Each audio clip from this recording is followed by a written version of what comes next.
Today's video, we're gonna be making a creamy fish chowder. I have all the ingredients out showing, but they're also in the description below. And make sure to make your own adjustments for your own taste preferences. Okay, let's start by chopping up our celery. And once that's done, we'll move on to finely chopping our onion. And put that extra work in to make sure you don't have any large chunks. Bacon. All right, let's get our bacon chopped up. Line it up real nice. Let's cut down the middle, and then we're gonna start just chopping away, getting it cut up into small little chunks. There we go. I'm gonna start with the bacon. All right, and on a medium heat, we're gonna add all our bacon to the large pot. In our case, a Dutch oven. We're gonna spread it all around so our bacon will have contact with the bottom. All right, I'm gonna turn my heat down while I take these out. That's kind of how I like them. Nice and soft. I don't want them to get too crispy. Yeah, it's a nice look.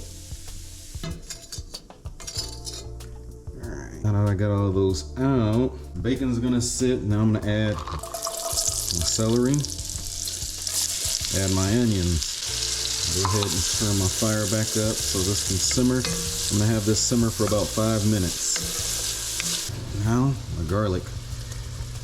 We'll have that cook for about another minute. It's smelling really good. Okay, now we're trying to get our potatoes cut to nice bite-sized chunks. All right, so we'll rinse these potatoes. Potatoes. Bay leaf.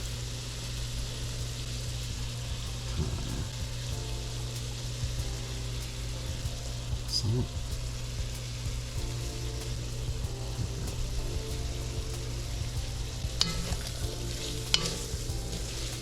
We're gonna add our butter. And then we have some flour, but we wanna make sure we're adding it slow. And then we're gonna keep stirring, make sure we're adding this flour slow because we don't want it to add too much and then it's sticking to the bottom. We can't stir it, it doesn't blend in well. So make sure we add that in slow and keep stirring so that way it doesn't stick into one spot. So just keep stirring like that. See how it's looking? There we go, that's what we want. We wanna keep stirring that so that way it doesn't burn or anything. And then now let's go ahead and add that through to our mixture. We're gonna just kind of mix that in. Just keep mixing that in. We don't want that to settle. Now we have our seafood broth. Keep adding that in slow. We don't want to add it in too fast. Once we get all the broth added in, we're gonna have that simmer for about 10 minutes or until the potatoes are soft.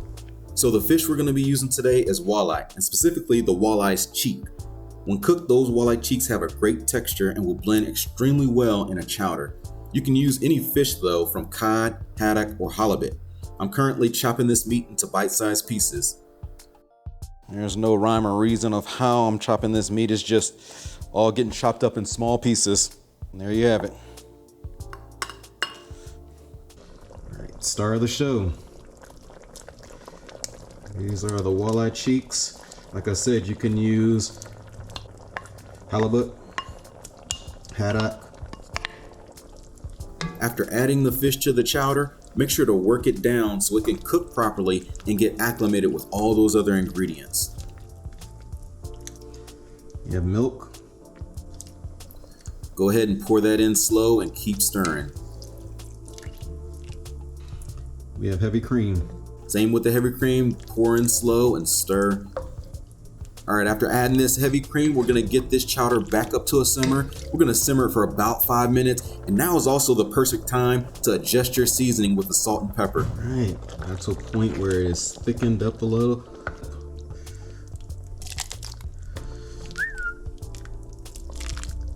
And there you have it, guys. Creamy fish chowder. All right, time for the taste test, guys. Let me get some. There we go. Oh my goodness. That is really good. I'm not sure what to compare it to. All the flavors are coming through really good. The bacon tastes really good, salted perfectly. If you enjoyed this video and you want to see more recipes using fish, hit that subscribe button. All right, until next time.